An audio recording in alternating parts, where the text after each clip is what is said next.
রাজনৈতিক দল হিসেবে স্থগিত হলো বাংলাদেশ আওয়ামী লীগের নিবন্ধন। এ বিষয়ে প্রজ্ঞাপন হাতে পেয়ে কমিশনারদের বিশেষ বৈঠকে নিবন্ধন স্থগিতের সিদ্ধান্ত নেয় নির্বাচন কমিশন। ইসি সচিব জানান, স্বরাষ্ট্র মন্ত্রণালয়ের জারি করা প্রজ্ঞাপনের আলোকেই এ সিদ্ধান্ত নিয়েছে কমিশন। এবার আসাদের রিপোর্ট। কমিশন সিদ্ধান্ত নিয়েছে যে আওয়ামী লীগের নিবন্ধন স্থগিত করা হলো।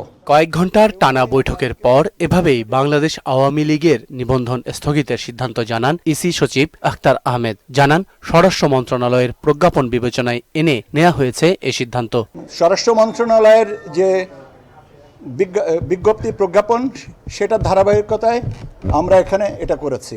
এর আগে সোমবার দুপুরে গণ অধিকার পরিষদ নির্বাচন ভবনে এসে আওয়ামী লীগ, জাতীয় পার্টি সহ 14 দলের নিবন্ধন বাতিলের দাবি জানায়। আওয়ামী লীগ যে একদলীয় ফ্যাসিবাদী শাসন কায়েম করেছিল, তার অন্যতম সহযোগী ও বৈধতা দানকারী হিসেবে সক্রিয় ছিল জাতীয় পার্টি সহ জোটবদ্ধ বাকি দলগুলোর নিবন্ধন বাতিল ও নিষিদ্ধ ঘোষণা করে যথাযথ শাস্তির মুখোমুখি করার আহ্বান করছে গণ অধিকার পরিষদ। এছাড়া দ্য কার্টার সেন্টারের 5 সদস্যের প্রতিনিধি দল প্রধান নির্বাচন কমিশনারের সঙ্গে সাক্ষাৎ করেন।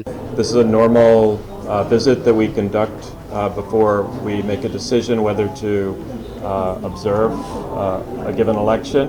MR আসাদ, মোহনা সংবাদ, ঢাকা।